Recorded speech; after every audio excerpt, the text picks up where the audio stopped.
apapun yang menjadi hak dan kewajiban dari pemberi kuasa, ketika si penerima kuasa atau seorang lawyer itu tanda tangan, maka seketika itu beralih tanggung jawabnya, tanggung jawab dari pihak pemberi kuasa ke penerima kuasa, ya. Jadi pemberian kuasa itu bisa berakhir manakala kuasa itu dicabut oleh si pemberi kuasa. Ya, saya pernah mengalami pencabutan perkara ini ya. Jadi ketika perkara itu dicabut dan kemudian disampaikan di dalam persidangan, maka sejak itulah tanggung jawab itu akan kembali seperti semula ke tangan si pemberi kuasa ya. Yang kedua, karena pemberitahuan penghentian kuasa oleh penerima kuasa. Jadi si prinsipal atau klien kita akan memberitahukan bahwa saya sudah tidak menggunakan kuasa sampean, misalnya seperti itu. Nah, dengan penghentian langsung oleh si pemberi kuasa itu, maka si penerima kuasa harus membuat surat pernyataan ya, surat pernyataan yang menerangkan bahwa kuasa antara ini dengan ini itu dihentikan ya, dicabut dengan ditandatanganinya pencabutan kuasa tersebut, maka seluruh tanggung jawab, hak dan kewajiban yang awalnya ditanggung oleh penerima kuasa beralih sepenuhnya kepada si pemberi kuasa. Yang ketiga itu meninggal ya. Jadi meninggal, pengampuan atau pilotnya penerima atau pemberi kuasa. Jadi salah satu pihak misalkan nih ya, seorang A mengkuasakan untuk mewakili kepada BB ini seorang lawyer ya. B ini seorang lawyer, A ini adalah orang pribadi, orang perseorangan yang punya masalah ingin diwakili oleh seorang lawyer di Pengadilan Negeri Jombang karena perkara perbuatan melawan hukum. Nah, ternyata di tengah perjalanan, di tengah persidangan, ini pihak pemberi kuasa meninggal dunia. Lah, berdasarkan pasal 1813, sejak itulah ya, maka pemberian kuasa itu berakhir. Jadi nggak hanya pemberi kuasa sih ya, bisa salah satu penerima kuasa itu meninggal dunia, maka pemberian kuasa itu dinyatakan berakhir. Kalau menurut pasal 1813.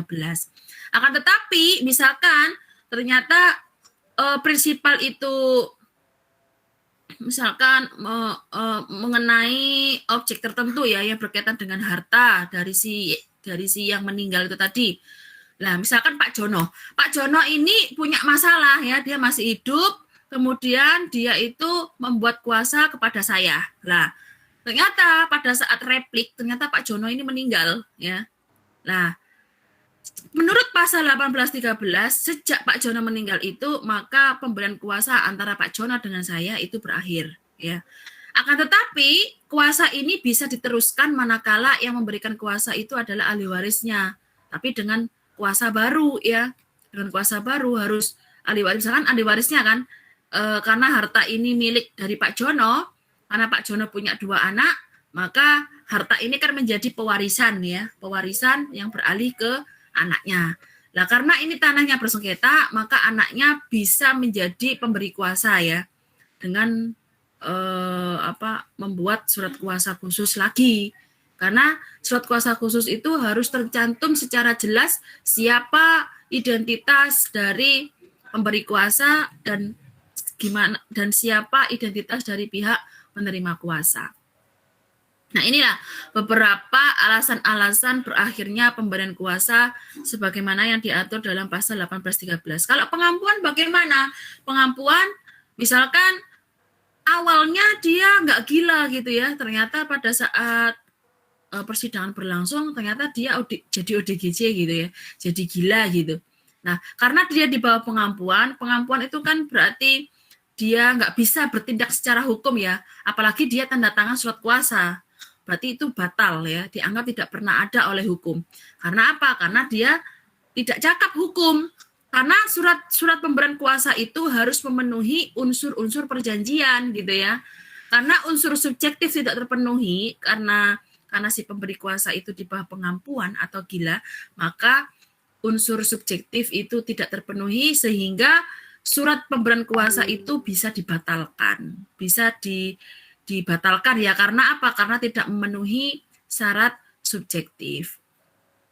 Kan kita pernah belajar ini ya, buku 3 ya, bahwa perjanjian itu harus memenuhi 4 unsur ya. Yang pertama syarat sepakat, yang kedua syarat cakap, yang ketiga syarat hal tertentu atau objek, yang keempat itu adalah kausa yang diperbolehkan. Untuk sepakat dan syarat cakap ini termasuk unsur subjektif, sedangkan objek dan kausa yang diperbolehkan itu termasuk unsur objektif. Nah, akibat hukumnya apabila salah satu pihak tidak memenuhi syarat subjektif, maka akibatnya adalah surat itu dapat dibatalkan. Akan tapi jika surat itu tidak memenuhi unsur objektif, salah satu unsur objektif, maka surat itu batal demi hukum. Nah, ini harus kalian ingat ya. Karena surat pemberian kuasa atau surat kuasa itu merupakan bagian dari surat perjanjian yang harus memenuhi 4 klausul tadi, 4 unsur. Maka harus secara utuh dipenuhi oleh para pihak ya, baik itu pihak pemberi kuasa maupun pihak penerima kuasa. Harus memenuhi unsur subjektif dan unsur objektif. Lah, apabila pada saat penandatanganan surat kuasa itu memenuhi 4 ini, ternyata di tengah-tengah perjalanan si pemberi kuasa ini gila. Otomatis karena gila di bawah kategori di bawah pengampuan, maka surat kuasa itu berakhir ya karena tidak memenuhi syarat cakap. Jadi orang bertindak atau melakukan perbuatan hukum itu harus memenuhi 4 unsur ini tadi. Kalau pilot itu hubungannya dengan perusahaan yang bangkrut ya. Makanya perusahaan yang bangkrut itu akan diwakili oleh seorang kurator namanya.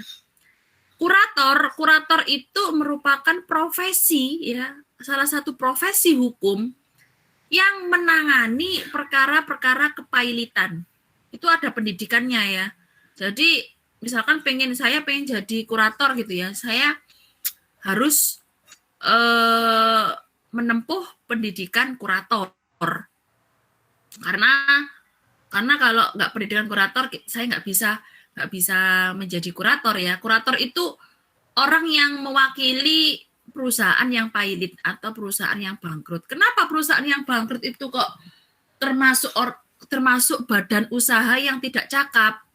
Karena dia tidak dalam kondisi lemah ya, dan tidak berdaya kan orang pailit itu. Itu dipersamakan dengan pengampuan. Kayak orang sakit hilang ingatan, kemudian orang gila. Jadi perusahaan pailit karena ini subjeknya berbeda ya. Kalau pengampuan itu orang pribadi, tapi kalau pailit itu adalah suatu badan usaha atau suatu perusahaan. Kemudian ini ada 19 komponen surat kuasa. Jadi kalau kalian nanti bikin surat kuasa, itu harus memenuhi 19 komponen. Yang saya nilai nanti adalah memenuhi 19 komponen enggak gitu. Judul itu pasti ada ya. Kalau kalian itu bertindak atas nama lawyer, gini aja kita sepakati ya. Untuk tugasnya posisikan diri kalian sebagai seorang advokat atau seorang lawyer. Ya, otomatis nanti surat kuasa kalian harus ada kop surat. Kop surat sebagai identitas kantor hukum kalian. Nah, nanti ada judulnya setelah kop surat itu, ya, ada judulnya surat kuasa. Ya. Kemudian dicantumkan yang bertanda tangan di bawah ini, nama identitas pemberi kuasa. Kemudian ada kata-kata kalimat selanjutnya disebut pemberi kuasa. Terus dalam hal ini memilih domisili hukum di kantor kuasanya di bawah ini dengan ini memberi kuasa kepada. Nah, dari 19 komponen ini akan saya tunjukkan bentuk surat kuasa yang sudah saya buat di kantor hukum saya. Ya. Sebentar. Saya contohkan untuk gugatan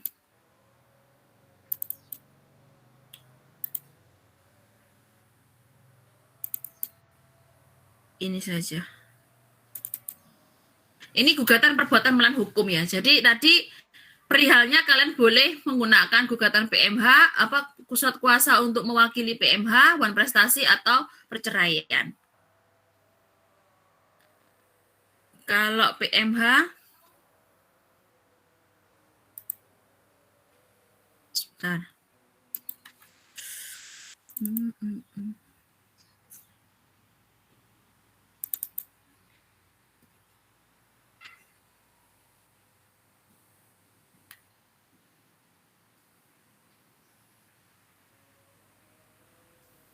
Nah, bisa dilihat ya untuk surat kuasanya ya. Bisa terlihat di monitor kalian? Masih Nggak terlihat. kelihatan, Bu. Masih PPT. Bentar, saya stop dulu PPT-nya.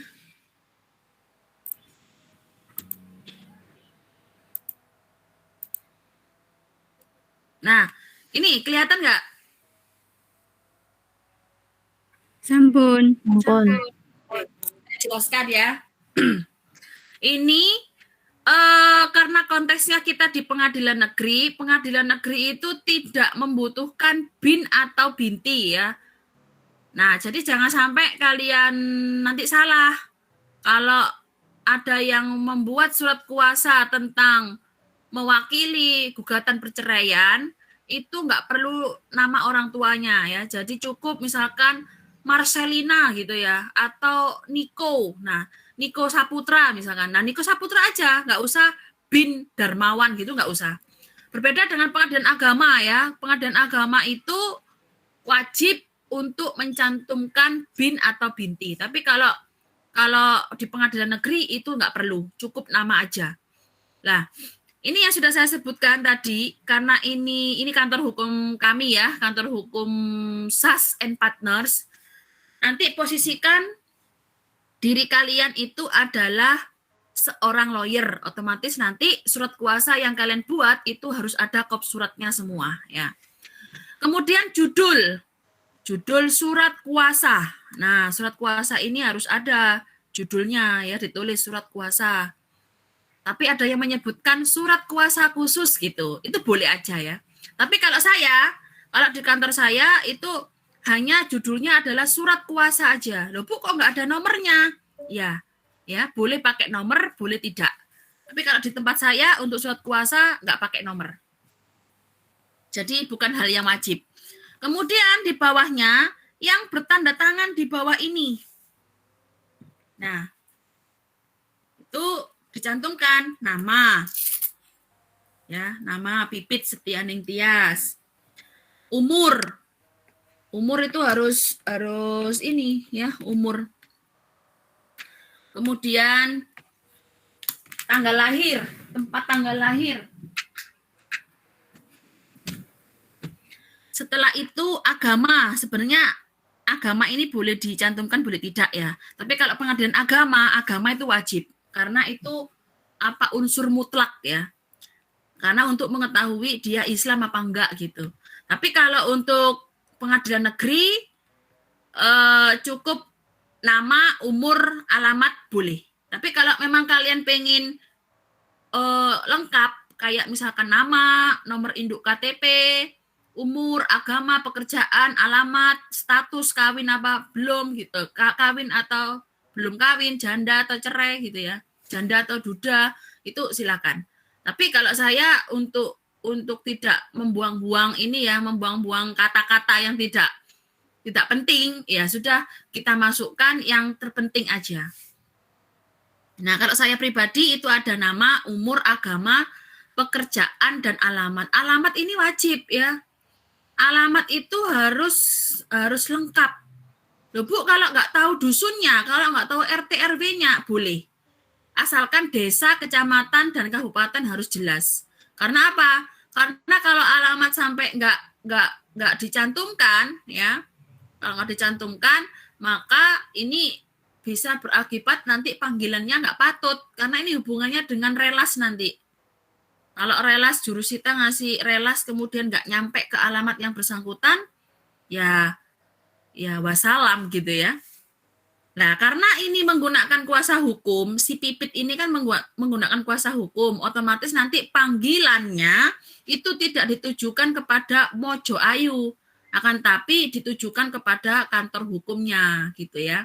Tapi kalau ternyata si Pipit ini nggak menggunakan lawyer, maka ya nggak perlu ini. Dalam hal ini memilih tempat kediaman ini nggak perlu.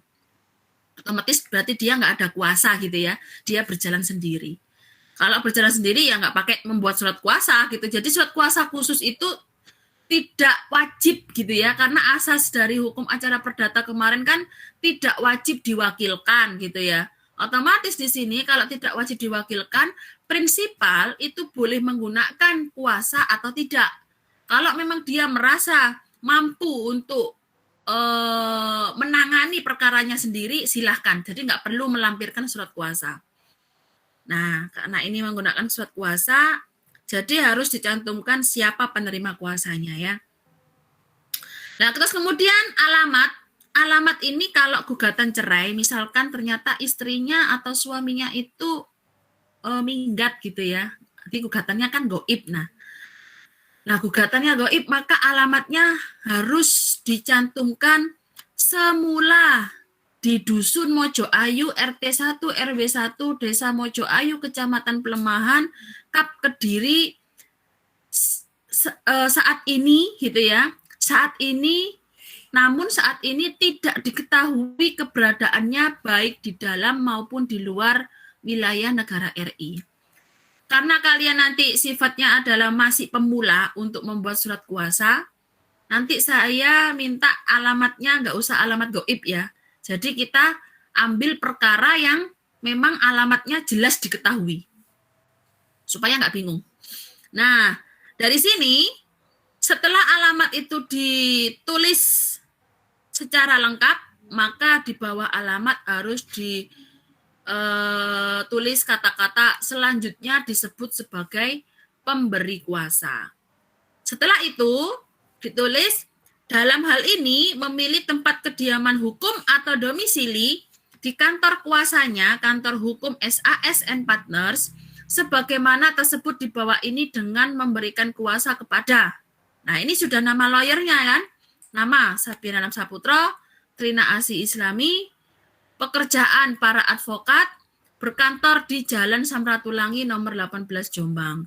Misalkan kalian mau karena lawyernya ada 4 gitu ya, pengennya lengkap Bu saya Bu, boleh dicantumkan nomor induk advokatnya ya, kemudian nomor induk KTP-nya. Tapi kalau saya karena itu nggak sifatnya wajib, jadi cukup nama, pekerjaan sama alamat kantor, itu sudah cukup.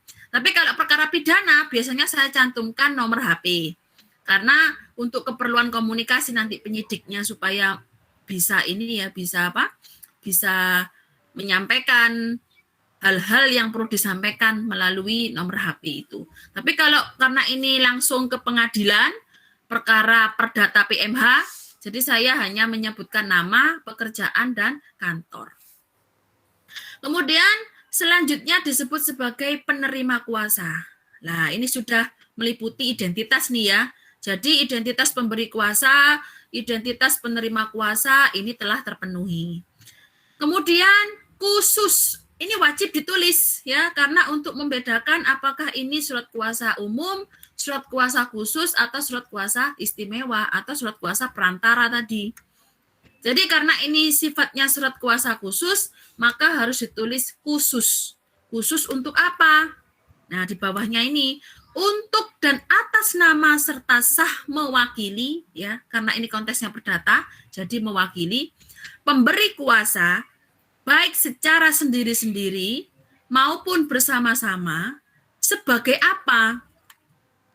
Karena kebetulan ini Pipit adalah sebagai penggugat, ya, maka ini saya tulis penggugat. Loh Bu, apakah seorang lawyer, kuasa hukum itu hanya mewakili pihak penggugat saja? Enggak, ya. Kita boleh mewakili di pihak tergugat.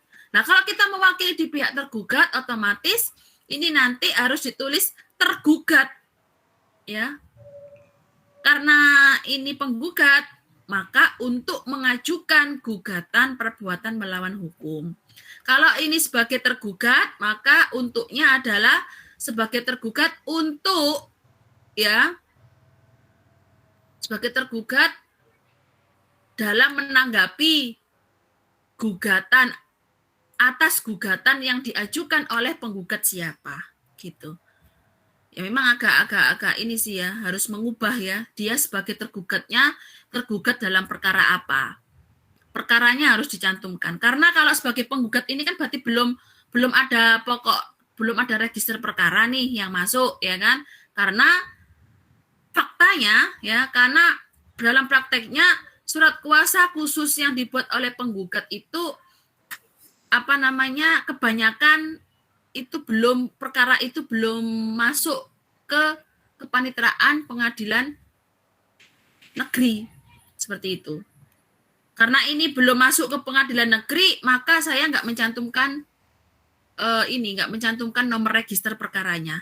Akan tetapi ternyata nih, ya ada praktek pada saat sidang pertama, ya pendaftaran perkara sidang pertama itu mereka nggak menggunakan kuasa hukum. Ternyata pada saat replik dia itu kesulitan gitu kan. Waduh, ternyata pihak tergugat menggunakan lawyer. Kalau saya tidak diwakili seorang lawyer, nanti takut salah langkah, misalkan seperti itu. Akhirnya dia datanglah ke lawyer. Nah, karena sudah ada nomor register perkara pengadilan, maka harus dicantumkan nomor register perkara berapa. Nanti saya tunjukkan untuk surat kuasa mediasi juga, supaya ada perbedaan mana surat kuasa khusus dan surat kuasa mediasi. Nah, kemudian untuknya apa ya? Untuk mengajukan apa? Ini harus jelas. Untuk mengajukan gugatan perbuatan melawan hukum. Kalau gugatan melawan prestasi ya untuk mengajukan gugatan melawan prestasi. Kalau perceraian ya berarti untuk mengajukan gugatan perceraian gitu ya. Terhadap para tergugat, karena ini tergugatnya banyak, lebih dari satu, maka tulisannya adalah para tergugat ya. Tapi kalau tergugatnya hanya satu, maka ditulis terhadap tergugat. Yang bernama Surati, umur 57, Windayanti, umur 32, Darsono, umur 59, sebenarnya ini ya, karena ini saya nggak tahu alamatnya ya, maka di dalam gugatan itu nanti saya cantumkan alamat. Tapi di surat kuasa khusus pada waktu itu klien saya si Pipit slow respon ya dalam memberikan alamatnya di mana, akhirnya nggak saya masukkan. Sebenarnya ini nggak bisa ya, artinya kurang lengkap lah seperti ini. Jadi setiap nama tergugat itu harus dicantumkan alamat. Kenapa? Alamat itu wajib karena berkaitan dengan relas itu ya. Ke pengadilan negeri mana? Karena ini sengketanya di PN Kabupaten Kediri, maka saya tulis ke Pengadilan Negeri Kabupaten Kediri. Di bawahnya, untuk itu yang diberi kuasa diberikan hak. Yang pertama, berhak membuat surat gugatan perbuatan melawan hukum serta menandatanganinya. Yang kedua, berhak membuat replik karena kita posisinya penggugat, maka berhak membuat replik ya. Tapi kalau posisinya tergugat, maka di sini tulisannya berhak membuat jawaban atas gugatan perbuatan melawan hukum dan menandatanganinya. Yang kedua, berhak membuat duplik. Jadi harus diposisikan ya. Kalau kalian nanti mewakilinya di pihak penggugat, maka kalian berhak membuatnya surat gugatan, replik, menghadirkan bukti, menolak bukti lawan, menghadiri persidangan, membuat kesimpulan, dan meminta putusan. Kalau tergugat, kalau kita posisinya menjadi lawyer tergugat, maka kita berhak membuat surat jawaban atas gugatan penggugat dan menandatanganinya, berhak membuat duplik dan surat-surat lain, berhak mengajukan dan menolak alat bukti, berhak menghadap pengadilan negeri Kabupaten Kediri, berhak menghadiri persidangan yang memeriksa dan mengadili perkara ini, berhak membuat kesimpulan. Jadi kesimpulan itu boleh dilakukan penggugat dan tergugat ya. Kemudian berhak meminta putusan dan salinan putusan. Berhak menghadap pejabat yang berwenang yang berhubungan dengan perkara ini. Nah, kalau seperti ini kan pejabat yang berwenang siapa? Ya pokoknya yang berhubungan dengan perkara ini gitu. Jadi sifatnya adalah luas ya. Enggak tertuju pada satu pejabat tertentu. Ringkasnya, jadi segala apapun yang belum kita sampaikan, belum kita tulis di atas ini ya, berhak membuat surat gugatan ini, jika kita belum mencantumkan secara detail, maka kita tulis ringkasnya berhak mengambil segala tindakan yang perlu dan berguna bagi pemberi kuasa. Nah, ini bisa mengcover segala apapun kepentingan, segala apapun tindakan dari si pemberi kuasa yang dianggap perlu, yang berguna bagi pemberi kuasa, maka kita lakukan. Jadi nggak sebatas hanya buat surat gugatan tok gitu ya. Kemudian, kuasa ini diberikan hak untuk melimpahkan substitusi. Nah, ini seharusnya ada hak retensi gitu ya. Nanti akan saya sebutkan apa itu hak substitusi dan hak retensi. Hak substitusi itu merupakan hak untuk melimpahkan. Jadi kita mempunyai hak untuk mewakili klien. Itu substitusi. Kalau hak retensi itu adalah hak untuk menahan benda ya. Hak menahan benda di sini berarti ketika si pemberi kuasa atau klien kita belum membayar misalkan ya, belum membayar sebagian honorarium kita sebagai seorang lawyer, maka kita berhak untuk menahan putusan. Ya. Kita bisa punya hak untuk menyita atau menahan putusan yang seharusnya diberikan kepada klien. Klien, kamu belum kurang 5 juta loh. Kamu lunasi dulu. Kalau kamu belum lunas ya putusannya nggak bisa saya kasihkan. Kalau kamu udah lunas, baru ini saya kasihkan putusan pengadilannya. Seperti itu. Tapi kenapa di surat kuasa saya kok nggak saya masukkan retensi gitu ya? Karena kita sudah punya perjanjian tersendiri terkait dengan kalau dia kita punya teknis sendiri lah untuk pembayaran klien itu ya. Jadi klien itu harus membayar 50% di awal dan pada saat pembuktian itu harus membayar untuk sisanya. Itu kalau di kantor hukum SAS ya. Jadi nggak sampai klien itu utang kemudian nunggak gitu, nggak sampai. Makanya hak retensi tidak saya masukkan ke substitusi, nggak saya masukkan di surat kuasa. Tapi kalau nanti kalian bikin surat kuasa kemudian mencantumkan hak substitusi dan hak retensi boleh ya, karena memang itu diwajibkan sebenarnya untuk masuk ke dalam 19 komponen surat kuasa. Kemudian setelah itu nama kota ya, nama kota, tanggal dibuatnya surat kuasa, pemberi kuasa berada di sebelah kanan, penerima kuasa berada di sebelah kiri. Nanti kalian kan praktek nih membuat surat kuasa ya. Nanti pemberi kuasa ini harus ada materai. Lah, saya ingin kalian nggak usah beli materai asli. Kalian mendownload materai 10.000 di internet, kemudian copy paste di sini, terus tanda tangan ya. Jadi seolah-olah seperti beneran gitu ya. Nah, inilah format atau draft dari surat kuasa khusus yang dibuat oleh kantor hukum SAS and Partners. Jadi memang setiap lawyer atau setiap advokat ya itu memang mempunyai seni masing-masing. Ini seni saya, seni kami ya, seni saya sama Pak Sabian. Tapi lawyer lain itu punya seni lagi ya, mungkin ditambahi apalah yang melebay-lebay gitu ya. Biasanya memang beda. Ini format bikin gugatan, bikin surat kuasa itu adalah seni. Seni masing-masing lawyer. Monggo silakan kalau kalian mau mendownload bentuk surat kuasa di internet, silahkan. Yang jelas, surat kuasa harus memenuhi 19 komponen ya. Kalau nggak memenuhi 19 komponen, otomatis ya mempengaruhi nilai juga ya, komposisi dari nilai. Kalau memenuhi 19 komponen, otomatis nilai pasti saya kasih 100 ya, untuk surat tugas. Nah, untuk surat kuasa yang dijadikan sebagai tugas individu. Sekarang saya tunjukkan untuk surat kuasa mediasi ya.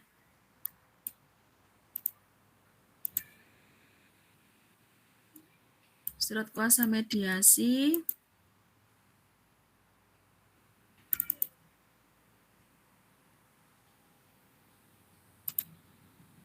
Nggak ada yo. Surat kuasa. Waduh. Saya kasih contoh yang untuk pengadilan agama aja ya, tapi sebenarnya sama ya. Karena tadi kan salah satu dari surat kuasa istimewa adalah untuk mediasi, kemudian untuk apa? Untuk pengangkatan sumpah dan untuk jaminan hipotek ya, untuk mengalihkan jaminan hipotek. Karena ini kayaknya surat kuasa yang perbuatan melawan hukum di pengadilan negeri yang mediasi itu ada di kantor, ada di komputer kantor gitu loh. Saya tunjukkan untuk yang mediasi ini aja.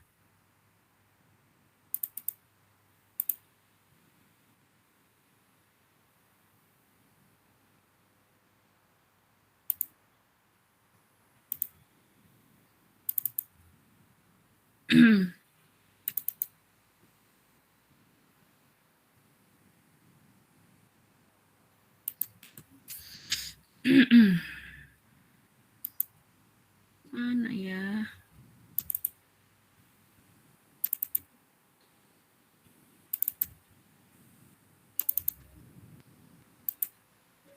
Oh ini.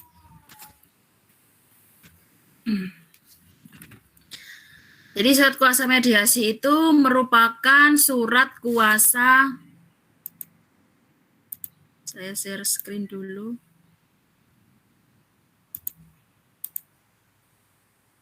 Nah, ini surat kuasa mediasi ya. Jadi surat kuasa mediasi itu berbeda dengan surat kuasa khusus. Kalau surat kuasa mediasi itu masuk ke dalam kategori surat kuasa istimewa. Yang tadi syaratnya harus di warmaking dulu sebelum didaftarkan di pengadilan ya. Kop surat pasti ada kop surat ya. Kemudian surat kuasa mediasi harus ditulis ya.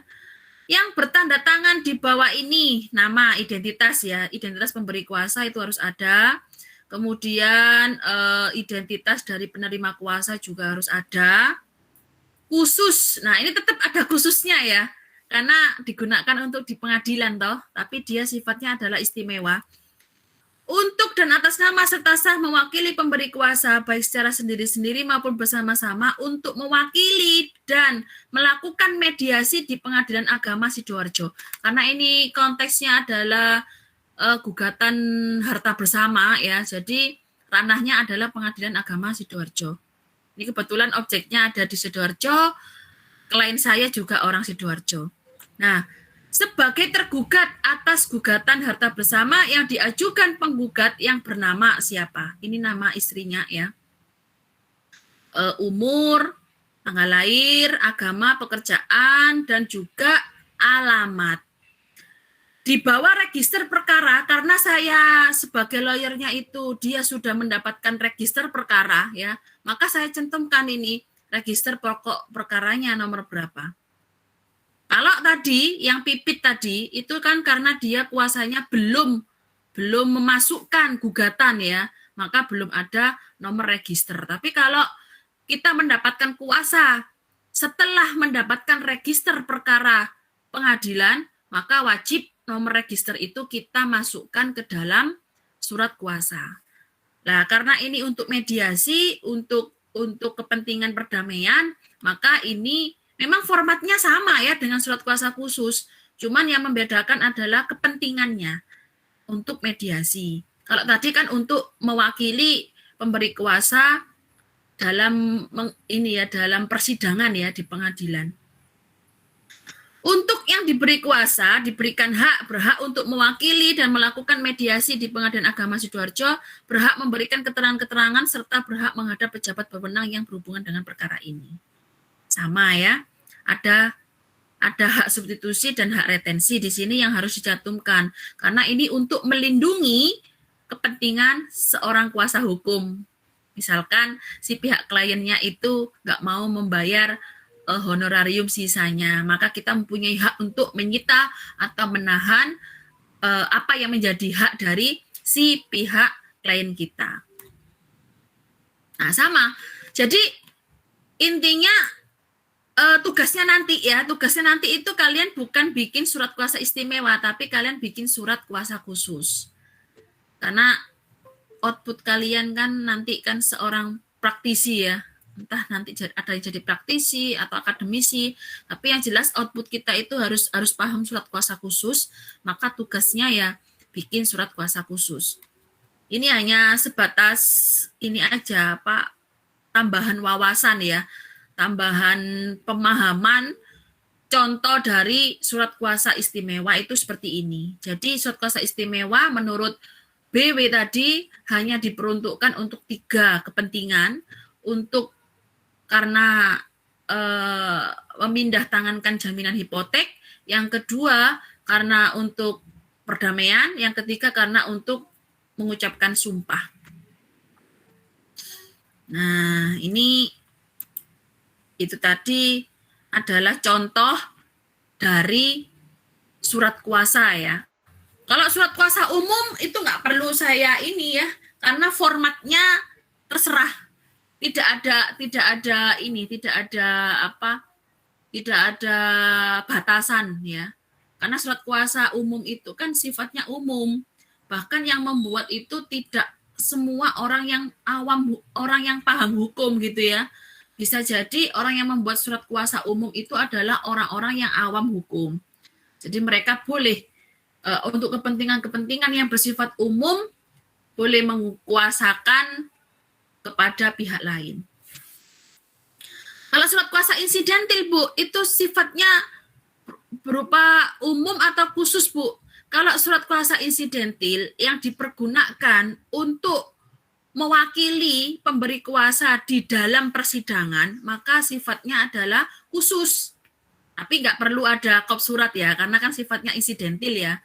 Kayak ibunya yang mewakili, lah ibunya kan nggak mungkin dia itu ada kop surat. Yang ada kop suratnya hanya yang berupa lembaga hukum aja.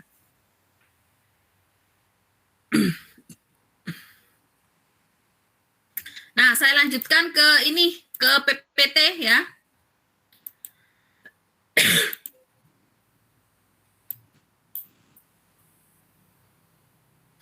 Untuk 19 komponen nggak perlu saya jelaskan lagi karena sudah saya tunjukkan draft atau format dari surat kuasa tadi ya. Ini pengertian dari hak substitusi. Hak substitusi atau hak pengganti atau limpahan melimpahkan wewenang ya, melimpahkan wewenang si pemberi kuasa kepada si penerima kuasa.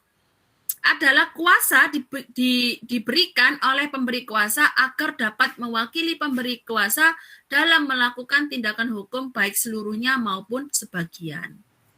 Ini pengertian hak substitusi ya. Substitusi itu adalah bahwa penerima kuasa mempunyai hak untuk mewakili si pemberi kuasa. Sedangkan hak retensi adalah hak untuk menahan sesuatu benda sampai suatu piutang yang bertalian dengan benda tersebut dilunasi. Ya contohnya tadi, kalau ternyata si penerima kuasa itu belum dibayarkan 50% oleh si pemberi kuasa, maka ketika putusan itu sudah terbit, sudah inkrah, maka si pemberi kuasa harus melunasi utang-utangnya dulu ya, lawyer fee-nya harus dilunasi dulu kalau ingin minta putusannya. Karena apa? Karena kalau kita nggak mencantumkan hak retensi di dalam surat kuasa kita lepas dari hak itu ya. Jadi kalau misalkan ternyata si klien itu nakal, nggak mau membayar sejumlah uang yang diperjanjikan ya, antara lawyer dengan klien, kita nggak punya hak untuk menahan itu gitu loh. Makanya hak retensi itu kenapa itu dimasukkan ke dalam surat kuasa itu untuk melindungi kepentingan penerima kuasa. Nah, ini contoh surat kuasa tadi ya. Contoh surat kuasa itu kalau dalam slide ini si Irfan Januar ini merupakan direktur sebuah perseroan terbatas. Lah, karena Irfan ini seorang direktur ya yang mewakili bertindak untuk dan atas nama PT Gufik ya, maka harus dicantumkan. Kan seorang perusahaan itu kan nggak bisa ya dia mewakili ya. Yang mewakili di sini adalah seorang direktur. Karena apa? Wewenang dari direktur itu adalah mewakili perusahaan baik di dalam maupun di luar pengadilan. Kalau ternyata pekerjaan ini si Irfan itu ditulis adalah komisaris, maka ini cacat wewenang ya. Nggak bisa mewakili dia. Karena apa? Karena wewenang dari komisaris itu hanya memberikan nasihat kepada direktur untuk mengambil suatu kebijakan. Nah, itu harus kalau perseroan itu memang agak ribet ya. Karena harus sesuai dengan wewenangnya. Misalkan bagian keuangan yang mewakili ya nggak bisa. Karena dia nggak punya wewenang untuk itu ya. Kalau yayasan, misalkan yang bersengketa itu yayasan, maka pekerjaannya itu harus ketuanya ya. Ketua yayasan itu wewenangnya adalah mewakili yayasan baik di dalam maupun di luar persidangan. Kalau sekretaris yang tanda tangan ya nggak bisa ya. Jadi ada tupoksinya. Kalau koperasi yang berwenang mewakili suatu koperasi baik di dalam maupun di luar pengadilan itu adalah ketua ya, ketua juga ya, karena ketua itu merupakan bagian dari pengurus ya. Jadi kalau PT itu adalah direktur, kalau yayasan dan koperasi itu ketua. Kalau firma hukum CV itu penyebutannya adalah direktur ya, sama. Nah, ini tugasnya ya. Ini tugasnya kan belum saya Jadi dikumpulkan 2 minggu lagi lah. Ya. Jadi tugasnya ini akan saya silakan dibuat. Jadi minggu depan kan saya sudah karantina ya. Jadi minggu depan ini sudah nggak ada kuliah, saya sudah mengajukan cuti. Nanti silakan dikerjakan mulai dari sekarang, kita hitung 2 minggu lagi, nanti baru dikirimkan melalui Google Classroom. Ya, nanti terkait dengan petunjuk pengerjaan akan saya kirimkan melalui GC supaya kalian nanti kalau udah selesai bisa mengumpulkan tugasnya melalui Google Classroom. Jadi jangan sampai ada yang mengirimkan melalui WA atau melalui email. Karena nanti ini kan mahasiswanya banyak ya. Kalau melalui WA nanti penuh nanti WA. Melalui email penuh nanti email. Jadi setelah ini ya, setelah mengirimkan di Google Classroom pasti akan saya cek gitu ya. Saya cek. Nanti deadline-nya adalah 2 minggu ke depan, silakan dikumpulkan. Jangan sampai menumpuk. Karena apa? Karena tugas individu ini ada 2. Surat kuasa sama surat gugatan. Dan untuk surat gugatan nanti akan ada fasenya lagi ya, ada fasenya masing-masing. Setelah saya menjelaskan materi mengenai surat gugatan, baru nanti kalian mengerjakan tugas surat gugatan. Tapi karena hari ini saya sudah menyampaikan materi mengenai surat kuasa, maka kalian boleh mengerjakan dari sekarang surat kuasa yang sesuai dengan petunjuk saya tadi ya, dicicil. Jangan sampai nanti pas pada saat mau penilaian saya masih ngumbreng-ngumbreng mahasiswa buat menyelesaikan tugas individu. Ini kan yang sering kali terjadi ya, banyak yang mengabaikan. Tapi ketika minta nilai baru menghubungi saya. Tugasnya belum mengumpulkan, Bu, apakah masih bisa diterima seperti itu. Ya kalau saya istilahnya disiplin, ketat, pasti saya nggak mau menerima. Akan tapi ini kan ya coba untuk bisa kompromi lah ya. Kalau memang deadline-nya adalah 2 minggu, ya harus sepanjang 2 minggu itu dikumpulkan. Jangan sampai lebih dari 2 minggu. Seperti itu. Baik, mungkin ada yang mau ditanyakan? Silakan. Sebelum saya absen untuk presensinya.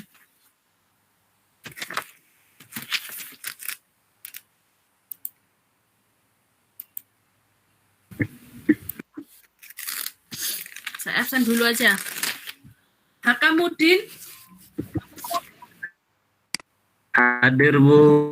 Robiatul Mazidah. Hadir, Bu. Dewi Latifatul Hikmah. Hadir, Bu. Nancy Eka. Hadir, Bu. Linda Kusnalia. Hadir, Bu. Siti Nurlaili. Hadir, Bu. Nur Aziza. Hadir, Bu. Umi Habibatulmu. Hadir, Bu. Agung Wibisono. Agung. Azizi Fahmi. Hadir, Bu. Sihan Ali Ahmad. Mar'atus Solihah. Hadir, Bu. Muhammad Irfan. Fikria Kiki. Hadir, Bu. Silvi. Hadir, Bu. Bella. Hadir, Bu. Usulul Hikmah. Hadir, Bu. Imra'atul Latifah. Hadir, Bu. Amilatus. Hadir, Ibu. Ahmad Faruk. Hadir, Bu. Nurul Hikmah. Hadir, Bu. Samsul. Hadir, Bu. Irhas. Hadir, Ibu. Petriana. Hadir, Bu. Amiruddin. Hadir, Bu. Sherly. Hadir, Bu. Widat Javan. Hadir, Bu. Robitul Umam. Hadir, Bu. Putri Nur Aziza. Hadir, Bu. Ali Zainal. Hadir, Bu. Darotun Nikmah. Hadir, Bu.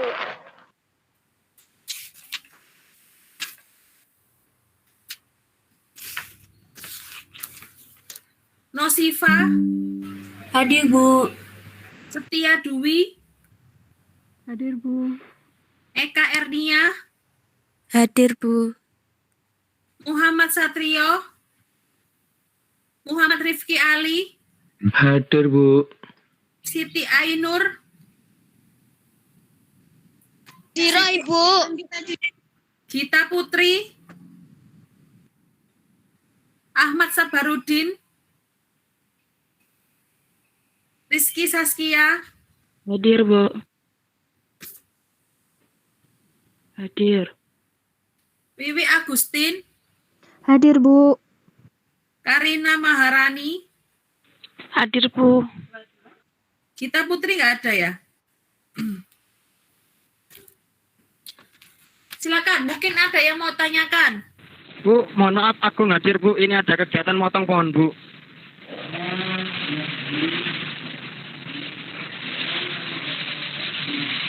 Oke, udah ya. Ada yang belum dipanggil? Saya bertanya. belum dipanggil, Bu. Gak kedengeran. Muhammad Irfan sudah. Tadi belum kedengeran, Bu. Ada berarti ya. Silakan Ibu. Mbak Robiatul Mazida.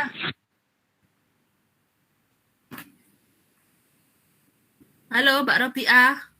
Bu. Itu tadi yang di surat kuasa profesional itu loh Bu, harus dilampirkan apa saja? Selain Yang KTA. dilampirkan. Oh, yang lawyer ya. Ya, yang Jadi yang profesional. lawyer itu nanti surat kuasanya itu rangkap 3, Mbak. Surat kuasa itu rangkap 3. Yang 1 itu ada materainya, yang 2 itu nggak ada materainya. Nah, nanti yang ada materainya itu dijepret berita acara sumpah sama kartu tanda advokat. KTPA ya. KTPA itu kartu tanda pengenal advokat. Siapa advokat yang ada di dalam namanya yang ada dalam surat kuasa itu? Karena tadi surat kuasanya ada Pak Sabian sama saya, maka KTA sama basnya ya harus saya sama Pak Sabian seperti itu. Itu nggih. Oke, tapi yang ditugasnya nggak usah itu ya, Bu? Yang ditugaskan nggak usah, Mbak. Kan kalian nggak punya bas sama KTA ya. Jadi saya minta kalau tugasnya itu cukup surat kuasa aja. Tapi bermaterai ya. Bermaterai tapi bermaterainya jangan asli. Nanti salah persepsi, nanti asli beli materai eman-eman ya. Nanti ambil gambar materai 10.000 di internet aja, kemudian ditempelkan, terus tanda tangan gitu ya. Oke, Bu. Ada lagi? Bu, Sudah jelas? nanti Gimana? Bu, untuk kopnya niku pripun? Untuk kopnya misalkan Mbak Sherly ya, Sherly Israni SHMH and Partners, misalkan seperti itu boleh. Jadi kantor hukum Sherly Israni SHMH and Partners, jalan apa gitu. Nggih, Bu, siap. Terima kasih. Kalau gini aja, kan begini ya, Bu. kan kita kan menggunakan ini, kita kan memposisikan diri kalian ini, nama-nama mahasiswa itu adalah seorang lawyer gitu kan. Jadi nanti saya minta supaya untuk memudahkan saya mengkoreksi juga, untuk kantor hukumnya, kantor hukum nama kalian aja ya. Misalkan kantor hukum Robiatul Mazida SHN Partners gitu, boleh ya. Jadi pakai nama kalian aja, kantor hukumnya. Itu. Logonya bikin sendiri ya, Bu? Ya, silakan mencomot dari gambar di internet ya, boleh. Misalkan gambarnya timbangan, kan identik seperti itu kalau hukum ya, atau gambarnya Dewi Justisia atau apalah terserah kalian. Sekreatif mungkin lah. Ya. Oke. Bu, tadi kan kopnya itu yang di contohnya Ibu itu kan kecil. Biasanya kop surat itu kan besar, Bu. Yo, terserah Mbak. Itu kan seni ya. Terserah. Itu kan seni. Jadi itu seni. Intinya tadi kalau kop itu kan nggak ada format khusus ya yang ditentukan oleh pengadilan. Yang penting kan isi nih gitu kan. Kalau Mbak Robiatul Mazida misalkan kepengin kop kecil ya silakan. Kalau pengen kop besar ya silakan gitu loh. Kalau punya kantor saya memang kecil, nggak besar. Itu ya. Iya, Bu, siap. Baik. Ada pertanyaan lagi? Sebelum saya akhiri, saya mohon maaf ya. Saya mohon maaf kepada semua mahasiswa 4HES ini kalau ada salah, baik ucapan maupun tindakan yang saya sengaja maupun yang tidak saya sengaja. Ya, Nggih, tolong Bu. dimaafkan. Nggih, Bu. Baik. Bisa saya akhiri ya? Nggih, Bu. Ibu. Terima kasih atas waktunya. Terima kasih. Saya akhiri. Wassalamualaikum warahmatullahi wabarakatuh. Assalamualaikum. Terima kasih, Bu. Tanya Ibu.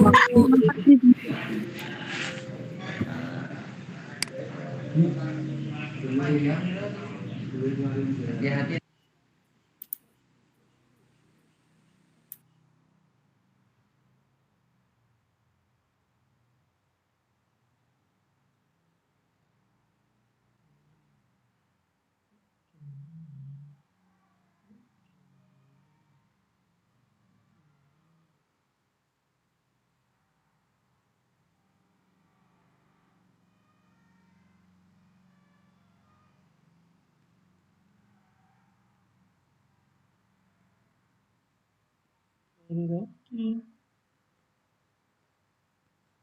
roti, sari roti.